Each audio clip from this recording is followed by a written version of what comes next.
Hi, Marissa. Hi, Anulua. How are you doing? I'm really great, thanks. How are you? I'm doing well. Thank you. Thank you so much for having me in your home. This is a very beautiful space. I love your plants. I love the things you have planted in your patio. And the books. These are really great things here. Which of this book do you love the most and why? Ooh. That's probably a hard question for somebody who has this shelf of books. Yeah, that's a really good question. I really appreciate it. I really like collecting things and expressing my creativity. And I think plants and books are the best way to do that for me. Okay. I think the book that I love the most is Salt, Fat, Acid, Heat. Okay. It's a cookbook by Sareem Nasrat. She also has a YouTube I'm gonna show them or a here. Netflix series. Oh, yeah, and it's split into 4 parts and it explains the difference between salt, fat, acid, heat, and how it's relevant to good cooking and how it is consistent across all cultures. Wow. And how different cultures utilize salt, fat, acid, heat in different ways to create different dishes. Okay. So when you think about rice and who eats rice around the world, it looks very different because of the additions of salt, fat, acid, and heat.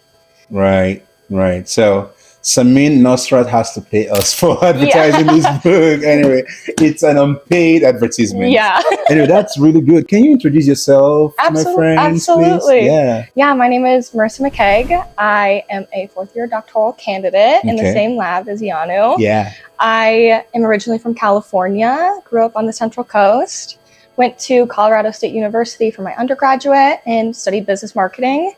Really interested in consumption and how that impacts people from around the world.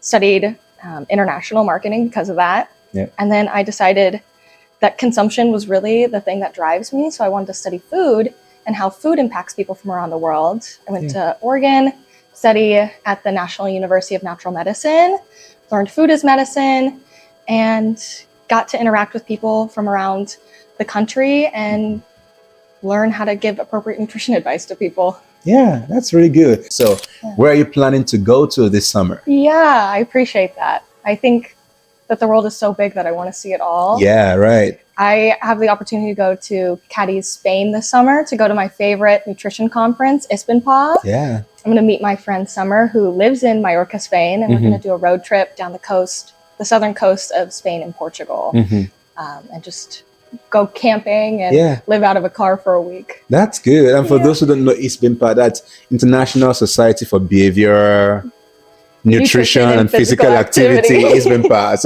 So most of these acronyms in academia, you just like, well, I know, but I can't tell you what it means. I know what to do, but yeah, that's one of the acronyms you have to like say, okay, is it the N before the P or the P before the N? So, well, I hope that you have a very good time in Spain.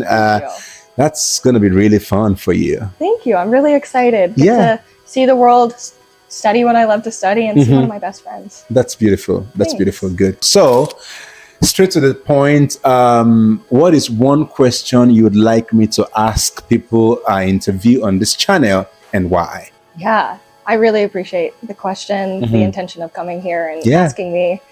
I think that before coming into academia, a lot of us have this idea that we want to help people. We want to make the world a better place. Yeah. And that transformation through the degree program kind of changes a lot. Sometimes people just start looking like data points. Right. And for me, I'm really interested in the human story, human connection, and really engaging in people and not just data points. I would really love to know who encouraged people to get into academia and who encourages people to stay in academia. Because like you said, this is a huge journey and really transformative. Yeah. I think that for me, at least, the people who inspire me have also transformed as well. Of course, it starts with my family, really encouraged and supported by them. And I'm motivated by different people now. And I want to see and understand how those motivations change for other people as well. That's great. And I think you're right. It's been 4 years. It feels like yesterday, but like you said, a lot of things will happen along the journey, and you cannot do a PhD alone. I mean, literally you can't, but even in terms of support, you cannot support yourself all along alone. So you have to find people who, maybe not necessarily share your goal, but are always there to support you? That's a very, very thoughtful question. So, that's the question I wanted to ask you. Do you have any question for me? Hopefully, I'm able to answer your question, because I'm actually the interviewer here, not you, but you get a chance to ask me a question. Lucky me. Good.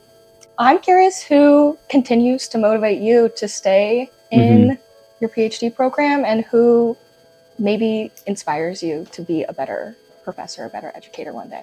Well, I'm on a visa, so I have to stay in my program. Anyways, that's funny.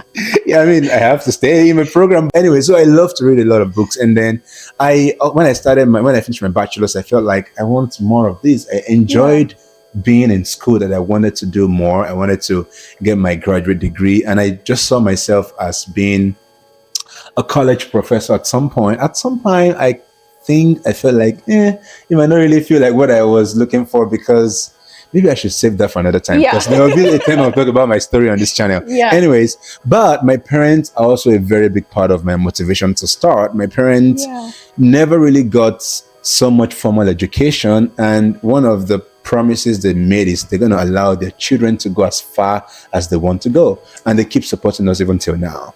And that's the starting point. And now, why do I choose to continue?